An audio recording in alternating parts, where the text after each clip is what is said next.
Good morning. I'll start, as we often do here at the Department of War, with the bottom line up front.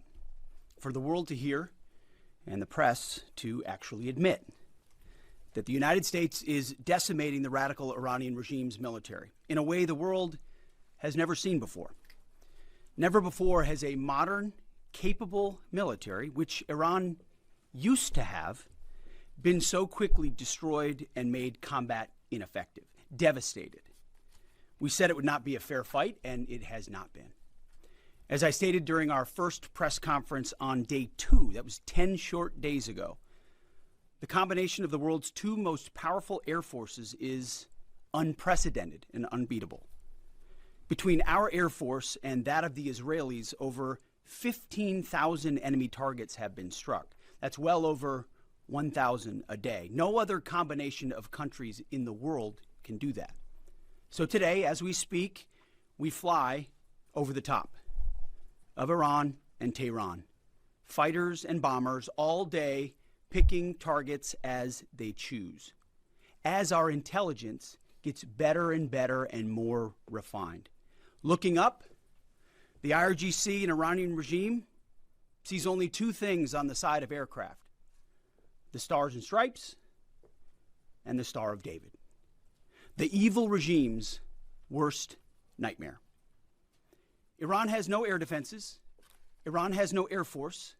Iran has no navy. Their missiles, their missile launchers and drones being destroyed or shot out of the sky. Their missile volume is down 90%. Their one-way attack drones yesterday, down 95%. And as the world is seeing, they are exercising sheer desperation in the Straits of Hormuz. Something we're dealing with. We have been dealing with it and don't need to worry about it. We're on plan to defeat, destroy, disable all of their meaningful military capabilities at a pace the world has never seen before. But it's not just that Iran doesn't have a functioning air force, or that their entire navy is at the bottom of the Persian Gulf, or their missile force is shrinking daily. Even more importantly, they also don't have the ability to build more. That's the most important component I'd like to emphasize today. Soon and very soon, all of Iran's defense companies will be destroyed. For example, as of 2 days ago, Iran's entire ballistic missile production capacity, every company that builds every component of those missiles, has been functionally defeated, destroyed. Buildings, complexes, and factory lines all across Iran destroyed. So we're shooting down and destroying what missiles they still have in stock, but more importantly, ensuring that they have no ability to make more. Their production lines, their military plants, their defense innovation centers defeated. Iran's leadership is in no better shape. Desperate and hiding, they've gone underground, cowering. That's what rats do. We know the new so-called not-so-supreme leader is wounded and likely disfigured. He put out a statement yesterday, a weak one, actually, but there was no voice and there was no video. It was a written statement. He called for unity. Apparently killing tens of thousands of protesters is his kind of unity. Iran has plenty of cameras and plenty of voice recorders. Why a written statement? I think you know why. His father, dead. He's scared, he's injured, he's on the run, and he lacks legitimacy. It's a mess for them. Who's in charge?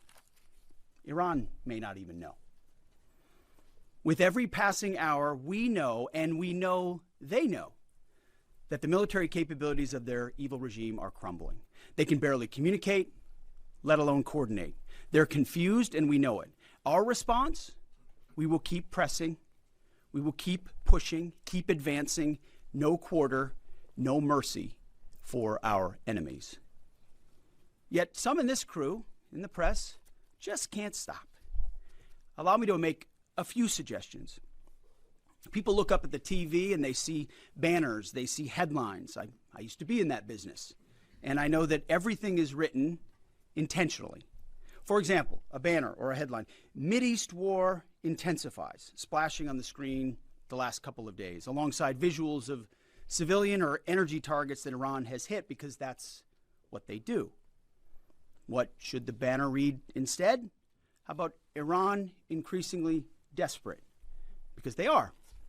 They know it, and so do you, if it can be admitted. Or more fake news from CNN. Reports that the Trump administration underestimated the Iran war's impact on the Strait of Hormuz. Patently ridiculous, of course. For decades, Iran has threatened shipping in the Strait of Hormuz. This is always what they do, hold the strait hostage.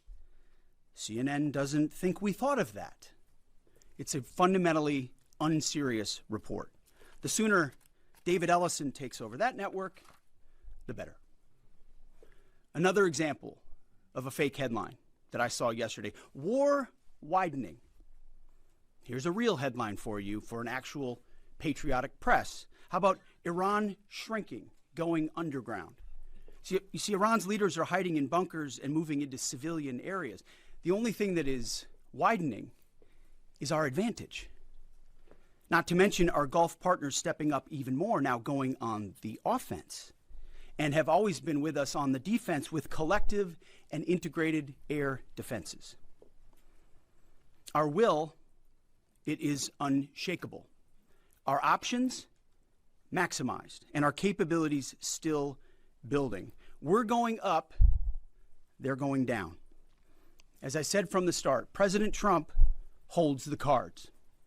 He'll determine the pace, the tempo, and the timing of this conflict. His hand firmly on the wheel, as well as on the throttle setting. America first, peace through strength, in action. From day one, as our nation expects and the president demands, our warriors have fought with lethality, precision, and rapid innovation. In fact, today will be, yet again, the highest volume of strikes that America has put over the skies of Iran and Tehran. The number of sorties and number of bomber pulses, the highest yet, ramping up and only up. And quantity has a quality of its own as we continue to ramp up. Every tool of AI, of cyber, of space, EW, counter UAS, you name it, we're employing it. Blinding, confusing, and deceiving our enemy. Because we know who the good guys are here. And the American people do too. And that makes my job simple. I serve God, the troops, the country, the Constitution, and the President of the United States, and answer only to those. All in service of victory on the battlefield and the military objectives that we've laid out from day one.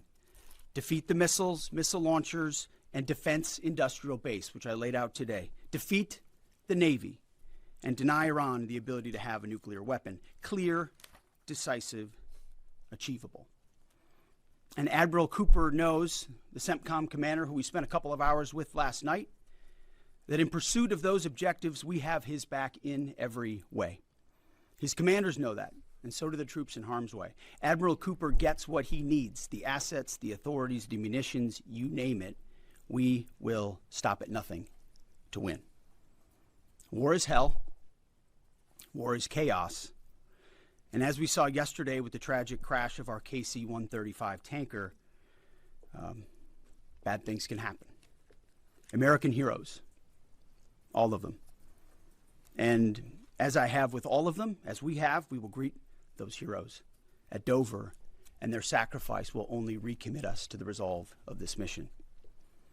But war in this context and in pursuit of peace is necessary, which is why each day on bended knee we continue to appeal to heaven, to Almighty God's providence, to watch over and give special skill and confidence to our leaders and to our warriors.